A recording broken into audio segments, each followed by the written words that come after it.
سے خالی ہے، ان کے لیے لمحہ فکری ہے، وہ غور کر لیں۔ اور بڑے بڑے حضرات بھی، بعض تو ماشاءاللہ اتنے بڑے ان کے نام بھی ہوں گے اس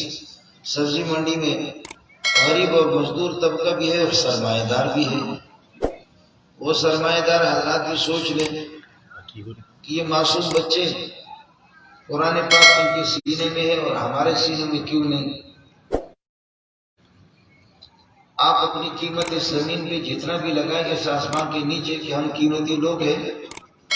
لیکن قیمت آپ خود نہیں لگا سکتے، میں بھی آپ کی قیمت نہیں لگا سکتا۔ قیمت لگانے والے نے خود بتا دیا، ان الجوف الذی لیس فیہ القرآن کالبیت الخرب، چاہے بلوچ اور پٹھان اور سندھی ماڑو جتنا بھی موٹا ہو سینہ، اس کا جتنا بھی چوڑا ہو، لیکن اس سینے کے اندر جب قرآن نہیں ہے تو وہ بالکل کھنڈرات اور ویران گھر کی طرح ہے۔ اور ویران گھروں کو آپ نے دیکھا جن کی چھتیں گر پڑی ہے، آبادی سے ذرا دور ہوتی ہے تو وہاں بچے جا کر کے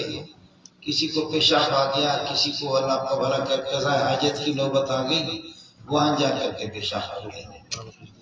یہ بچے جا کر وہاں پیشاب کرتے ہیں، لیکن یہاں یہ ہوتا ہے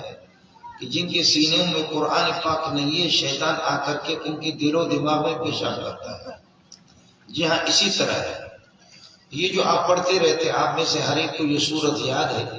من شر الوسواس الخناس۔ خناس کا معنی پیچھے ہٹنے والا۔ جب وہ اللہ کا ذکر سنتا ہے اور قرآن سب سے بڑا ذکر ہے تو پھر وہ پیچھے ہٹتا ہے، اور جہاں پر ذکر نہیں ہے، ذکر و اذکار نہیں ہے اور قرآن پاک نہیں ہے تو پھر وہاں ڈیرا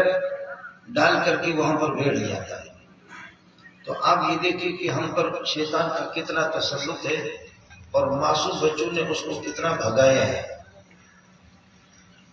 میں نے عرض کیا کہ یہ سلسلہ ہمیں سمجھ میں بھی نہیں آتا کہ بڑے بڑے سمجھدار حضرات اور بڑے لوگ، آخر ہمارے پاس یہ دولت نہیں ہے، اس سے بڑھ کر کے آپ حضرات سمجھے کہ کائنات میں، آسمان کے نیچے، اس ساری کائنات میں اللہ کا کلام، اس سے کوئی بڑی دولت نہیں ہے۔ رسول پاک صلی اللہ علیہ وسلم پر میرے ماں باپ قربان جائے، پوری دنیا قربان جائے آپ کے خاک پاکے۔ آپ صلی اللہ علیہ وسلم عظیم انسان نبیوں کا رئیس ہے اور تمام انبیاء کا سردار ہے، کائنات کا سردار ہے،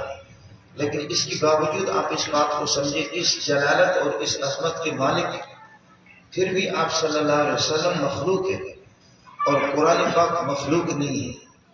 آپ یہ نہیں کہہ سکتے کہ مجھے اللہ کے رسول کی قسم ہے، مجھے نبی اللہ کی قسم ہے، ابراہیم علیہ السلام کی قسم ہے، موسیٰ علیہ السلام کی قسم ہے۔ ایک بہت بڑا گناہ ہے۔ یہ کتنے عظیم ہستیاں ہیں لیکن ان کی قسم اٹھانے کی اجازت نہیں ہے۔ لیکن اگر آپ یہ کہہ دیں کہ قرآن کی قسم ہے کہ میں آپ کا یہ کام کروں گا، اور قرآن کی قسم ہے کہ میں جھوٹ نہیں بولتا، قرآن کی قسم ہے آپ اپنی کسی ضرورت کے موقع پر جب شدید ضرورت ہو تو آپ قرآن پاک کی قسم اٹھائیں گے، اجازت ہے۔ آپ اندازہ کریں کہ سوالات انبیاء میں سے کسی بھی نبی کی قسم اٹھانے کی اجازت نہیں ہے، اور قرآن پاک کی قسم اٹھانے کی اجازت ہے۔ اس کی بنیادی وجہ یہ ہے قرآن پاک مخلوق نہیں ہے، سوالات انبیاء سارے کے سارے وہ مخلوق ہیں۔ جتنی بھی عظیم ہستیاں میں نے عرض کیا کہ ساری کائنات کو محمد رسول اللہ کی جوتیوں کے خاک پر اور آپ کے نالے مبارکین پر، خاک پر پوری کائنات کو قربان کیا جا سکتا ہے، میں اور آپ، لیکن اس کے باوجود آپ کی قسم اٹھانے کی اجازت نہیں۔ اور یہ بھی آپ یہ دیکھیں کہ آپ صلی اللہ علیہ وسلم خود مکے کو جو آپ نے چھوڑا ہے اسی کی وجہ سے تو چھوڑا ہے۔ اس کی جو تعلیمات ہے، اس کے اندر جو کچھ احکام ہیں، انہی احکام کی وجہ سے دشمنوں نے، مشرکین مکہ نے آپ سے ٹکر لیا،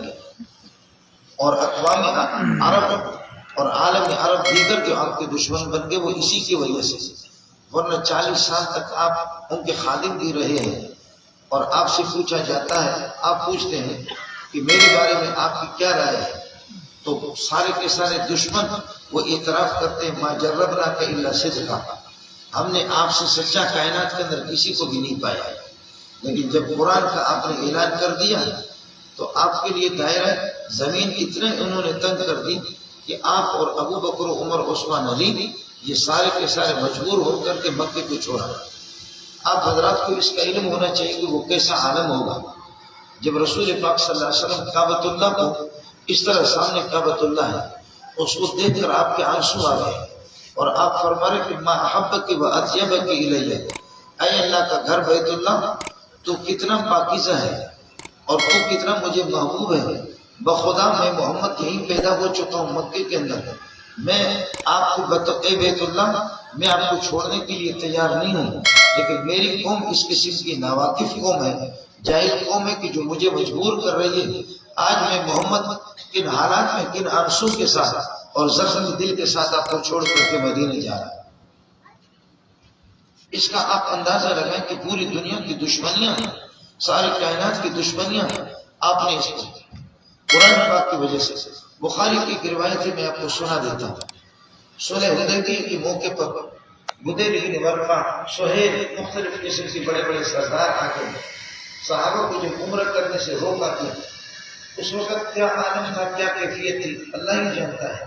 میں اس کیفیت کو بیان کر بھی نہیں سکتا، لیکن اس موقع پر مختلف لوگ آگے، مختلف سرداران عرب کو آتے رہے، ایک ایک کر کے آتے رہے۔ رسول پاک صلی اللہ علیہ وسلم نے ان کی بات مانی اور آپ صلی اللہ علیہ وسلم نے اپنی باتوں میں کچھ لچک پیدا کی، نرمی پیدا کی،